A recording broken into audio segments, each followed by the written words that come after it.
Olá a todos, sejam bem-vindos para mais uma aula. O tema que eu hei de abordar envolve uma aplicação fundamental para a área que vamos estudar na segurança do trabalho. Então nós vamos utilizar conceitos matemáticos que vão ser utilizados para o estudo em si, no universo que envolve a preocupação com os cuidados com o colaborador. Então vamos estudar a estatística aplicada à segurança do trabalho. Como se trata de uma aula apresentação, vou fazer uma síntese do que vai ser trabalhado, fazendo alguns apontamentos em relação ao papel desse conceito matemático em si, que vai ser utilizado pelos alunos do curso de técnica em segurança do trabalho, no decorrer de suas vivências como profissionais da área técnica. Então, a temática principal do que vai ser trabalhado hoje mesmo vai ser basicamente exemplificações do comportamento estatístico que vai ser utilizado neste campo. Então, o que é estatística? Estatística ele é um conceito matemático que ele é responsável pela coleta, a gente utiliza através de alguns referenciais matemáticos, alguns referenciais quantitativos, a gente faz uma amostragem, uma seleção de números que vão referenciar algum dado qualquer. Essa apresentação desses números, que elas podem ser de forma organizada, resumida e descrita, detalhada, e a partir destes números a gente fazer a análise e a interpretação delas. Os números vão ter um comportamento que vai contribuir para um resultado, para uma análise possível que vai ocorrer para aquelas pessoas que vão fazer essa medição em si. Então, qual é a finalidade da estatística para a área de segurança do trabalho? É compreender o comportamento destes setores que estão com problemas. A gente está num ambiente que pode acontecer algum eventual sinistro, e esses sinistros eles devem ser medidos. Então, cada vez que ocorrer um determinado tipo de sinistro, ele tem que ser medido e analisado por um responsável da área. E a partir desses dados, a gente adotar algumas políticas públicas de prevenção, como adotar os equipamentos de proteção individual, a conscientização do colaborador, por consequência os trabalhos de campanha de segurança, entre outros, o treinamento e por aí vai. Qual é a importância da estatística para o estudo da área de segurança do trabalho? Eu gosto muito de exemplificar o tratamento estatístico dele através de uma norma regulamentadora, que é a NR4, que é a famosa NR4 do SESMIT, que é o Serviço Especializado de Engenharia de Segurança e Medicina do Trabalho. Através do SESMIT, nós vamos medir desde todo o dimensionamento da empresa, da indústria, onde nós vamos identificar a quantidade de profissionais especializados na área de segurança do trabalho, que vão ser responsáveis por todo o tratamento daquele setor, até como as medições de índices de gravidade, de riscos e por aí vai, certo? E esse é o papel da NR4 de prever que essas empresas têm esses acidentes iminentes, trabalhistas, e que ocorrem nesse período essas medições. Essas medições elas são feitas em um período de tempo gradual e elas devem ser feitas através de dados estatísticos. Em agosto do ano passado, a NR1, a atualizada, ela enalteceu essa necessidade de todo o tratamento de cálculos referentes aos acidentes que ocorrem no ambiente de trabalho. E é por isso que a estatística ela é importante para medir o grau de eficiência e de eficácia da empresa em si. Então, o que é que nós vamos aprender hoje nessa aula? A aula ela vai ter uma síntese em termos matemáticos de como o aluno vai utilizar na hora de preencher um determinado quadro que é comumente utilizado nas indústrias, que é os quadros da NR4 em si. Então a gente vai aprender a calcular as relações hora e homens trabalhadas, a taxa de frequência, a taxa de gravidade e serão citados os índices relativos de acidentes e o índice de avaliação da gravidade. Então, para vocês verem nos exemplos, está aqui duas tabelas estatísticas de exemplos de alguns estudos, que medem aqui, por exemplo, se você for observar as taxas de gravidade em relação ao número de dias perdidos. No caso aqui, em relação ao número de anos perdidos. E aqui elas são medidas através de um gráfico de barras, onde cada valor aqui pré-estabelecido é o número de referente à taxa da gravidade desses acidentes em si, né?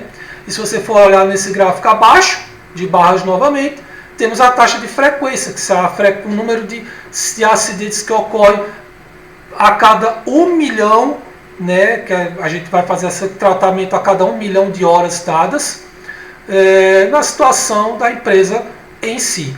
Então, como a aula ela vai ser um pouco mais enxuta, eu vou enaltecer os 3 primeiros itens de cálculo em si, que eles são essenciais para o preenchimento do quadro 2, que consta na norma regulamentadora 4. Então, vamos lá. Qual seria essa sequência de cálculo para o preenchimento da NR4? Muitos alunos sempre me procuravam perguntando, quando eu buscava tirar essas dúvidas com alguns colegas e alguns alunos que fazem essa área de edificações e de segurança do trabalho, qual seria essa ordem de cálculo em si, né? E muitos se confundiam por conta dos dados que são colocados na questão em si, que elas são bem simples.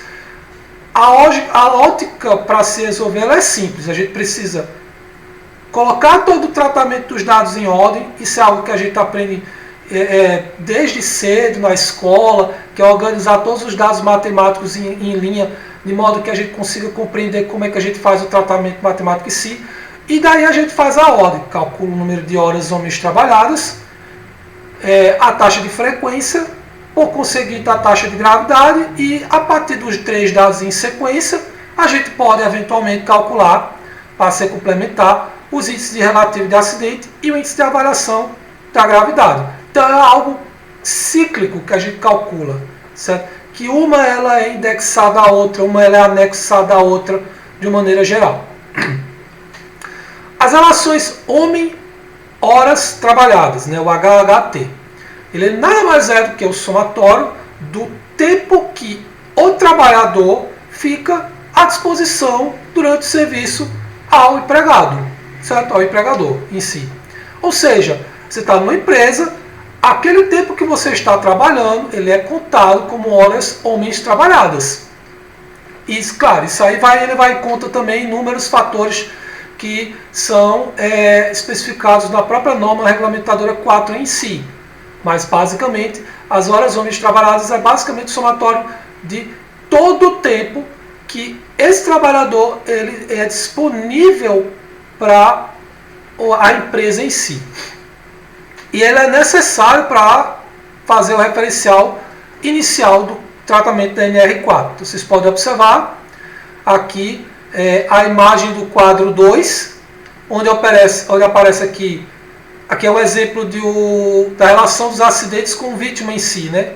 Onde a gente pode observar o número absoluto com afastamento em 15 dias, né? O número de afastamento maior e menor que 15 dias, né? O índice relativo, dias homens perdidos, taxa de frequência, óbitos, índice de avaliação de gravidade. Todos esses dados eles são dependentes dos horas homem trabalhadas para serem anotadas aqui, certo?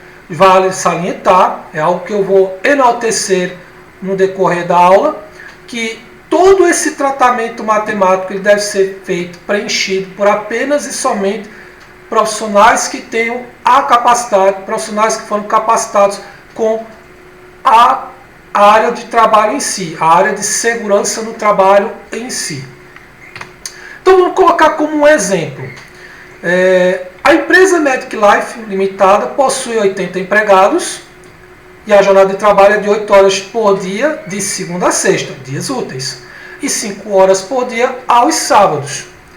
Em outubro de 2021, a empresa registrou os seguintes dados: 21 dias de segunda a sexta-feira, 5 sábados.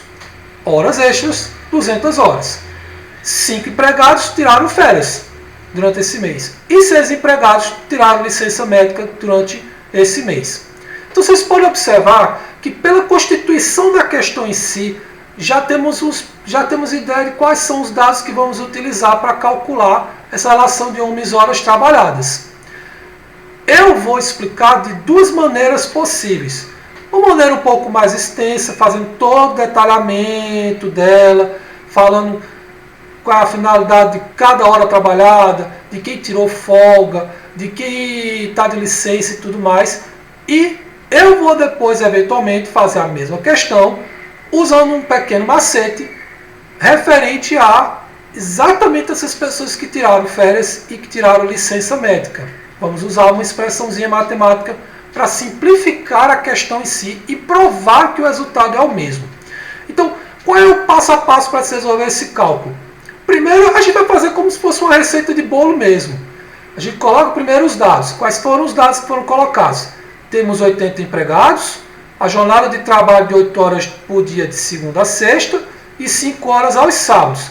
8 horas por dia a gente vai calcular o número de horas trabalhadas nos dias úteis e 5 horas por dia a gente vai calcular o número de horas trabalhadas nos sábados em si, certo? Opa, desculpa, vamos voltar.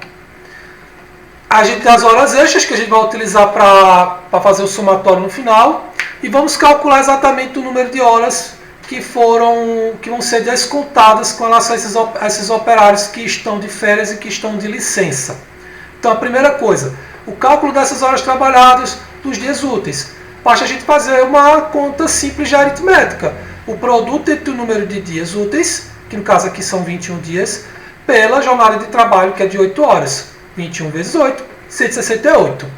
A gente vai fazer do mesmo modo essa continha de aritmética quando a gente calcula o número de horas trabalhadas aos sábados.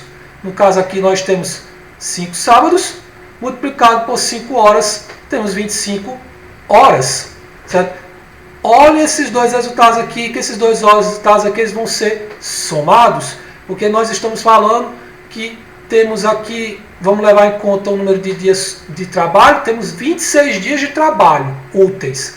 Então esses 26 dias de trabalho úteis vão ser somados.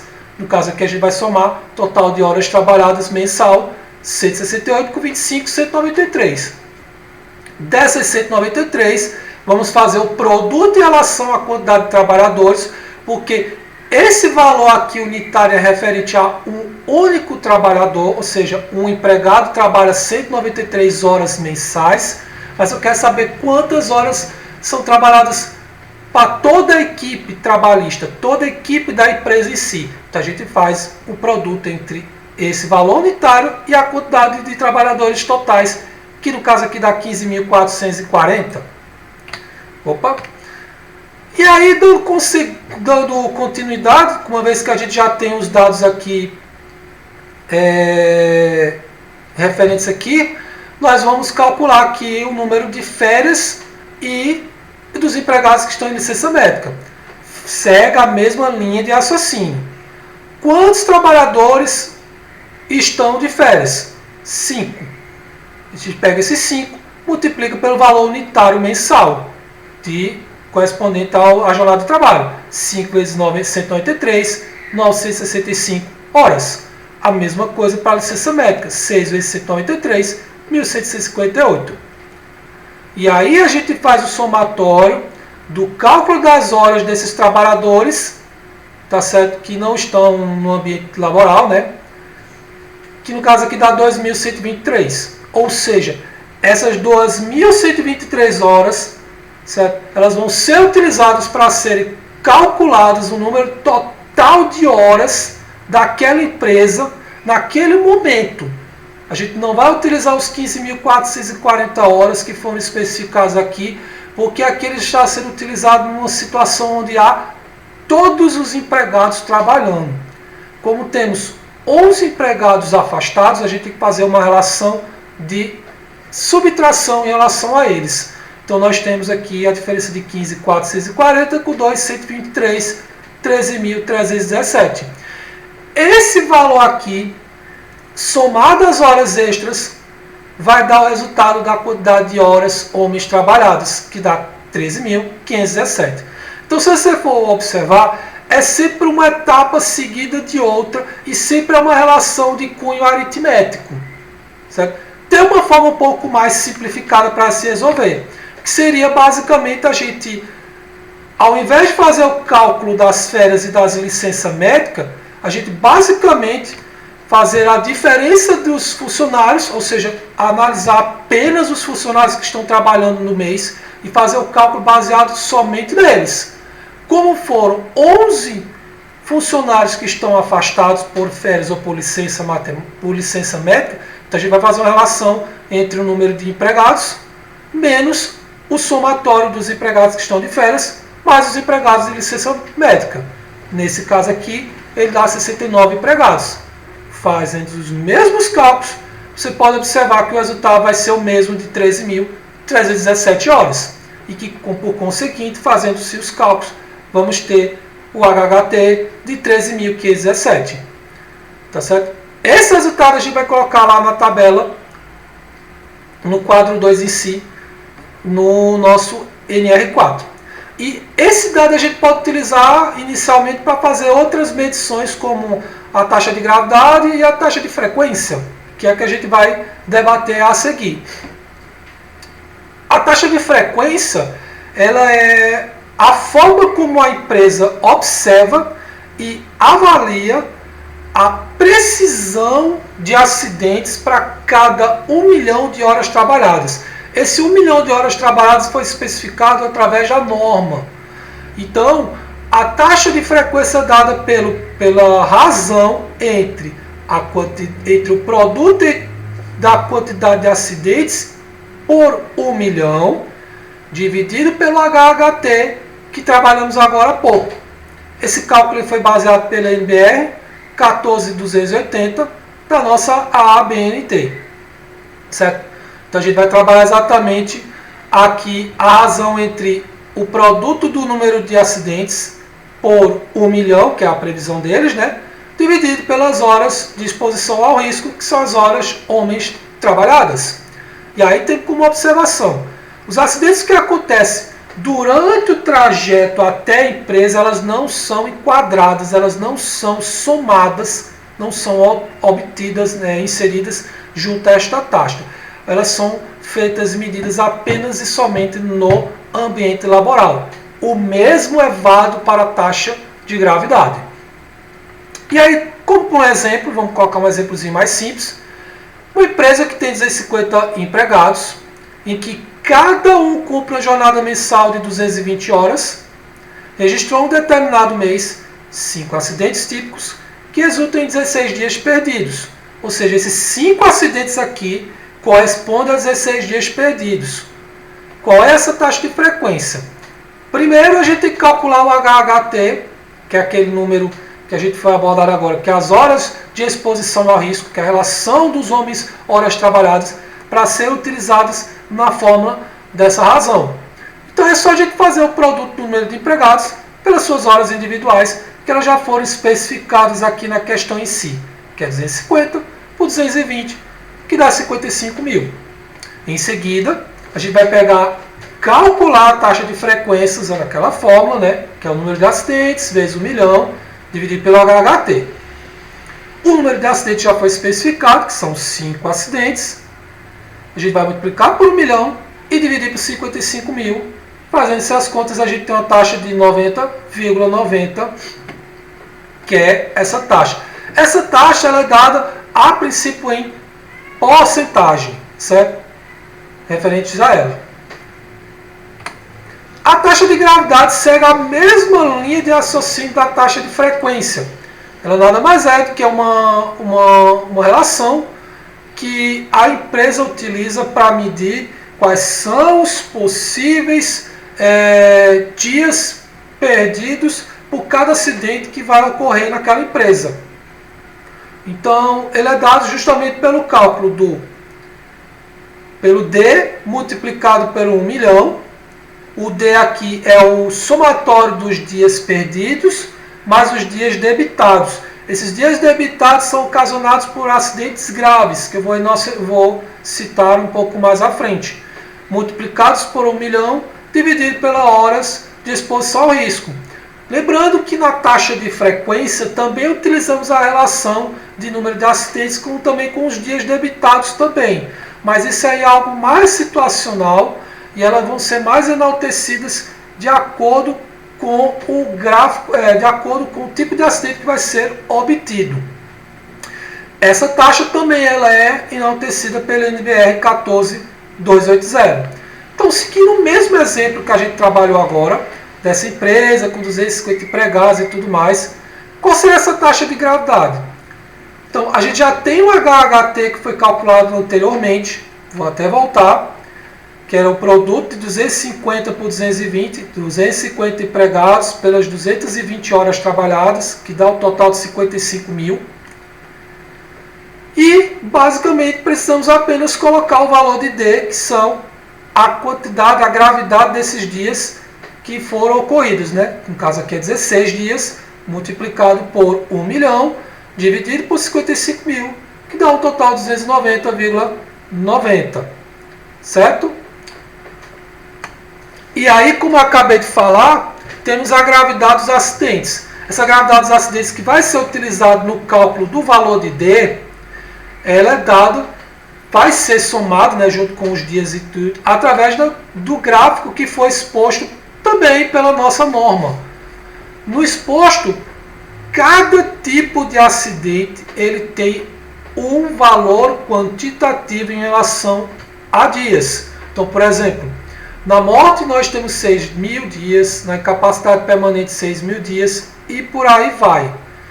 Cada valor desse é colocado naquela questão do cálculo da taxa de gravidade e por si só é medido essa sua gravidade com esses dias descontados, né?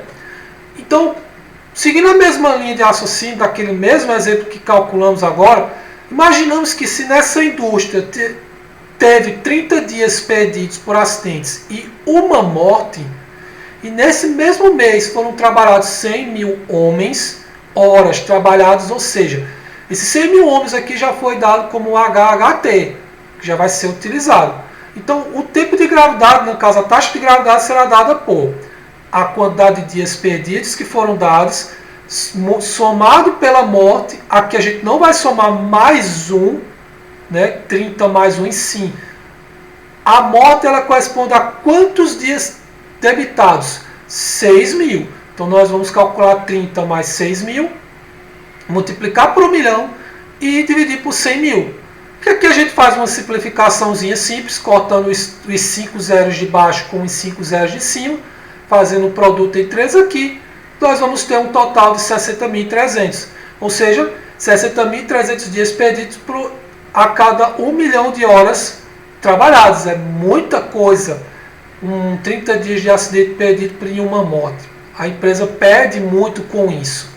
Então você observa que todo o tratamento matemático que a gente está trabalhando, ele é crucial para ser utilizado, crucial para ser medido por esses profissionais que vão desempenhar seus ofícios nesses locais de trabalho, nessas indústrias e tal. Tá certo? Então quais são os motivos que levam ao preenchimento desse quadro em si, do quadro que eu enalteci muito, que é a NR4, que a gente está trabalhando muito com a estatística em si. Essas empresas elas têm que possuir um SESMIT, né, um profissional de cada área, que pode ser um engenheiro, um enfermeiro, um técnico e um auxiliar, todos eles com competência e capacitação na área de segurança do trabalho. Esse é o primeiro motivo. O segundo motivo, esse dimensionamento ele deve ser feito para medir exatamente esse grau de risco que pode ocorrer na empresa. Uma empresa ela nunca vai trabalhar perfeitamente. Sempre vai ter a iminência de ocorrer determinado tipo de acidente. Então, esse dimensionamento deve ser feito, deve ser medido através da relação entre essa possibilidade de ter esses acidentes e o número de funcionários em si. Por conseguinte, esse preenchimento ele deve ser feito mensalmente. todo mês tem que ser feito esse quadro, tem que ser feita essa medida e ela tem que ser disponível pela empresa, de modo que eventualmente, se ocorrer uma fiscalização no Ministério do Trabalho, a própria empresa tenha todas essas papeladas, toda essa documentação para comprovar que ela está íntegra em relação ao trabalhador em si, certo? Então é isso. Eu espero que vocês tenham gostado muito dessa aula. Eu tentei ser um pouco mais pragmático. É uma aplicação crucial, uma aplicação incrível da matemática na área do segmento da segurança do trabalho, né? Além de outros assuntos que toda a grade do curso do SINAC pode ofertar, como desenho técnico, como ergonomia, como o conceito das normas em si. Mas eu quis enaltecer um pouco o segmento matemático como uma ferramenta que ela é incrivelmente ideal para evitar toda essa problemática que essa empresa pode ocorrer. Tranquilos? Espero que tenham gostado um pouco dessa aula. Tentei ser um pouco mais pragmático. E fique com Deus e muito obrigado por assistir essa minha aula. Até mais!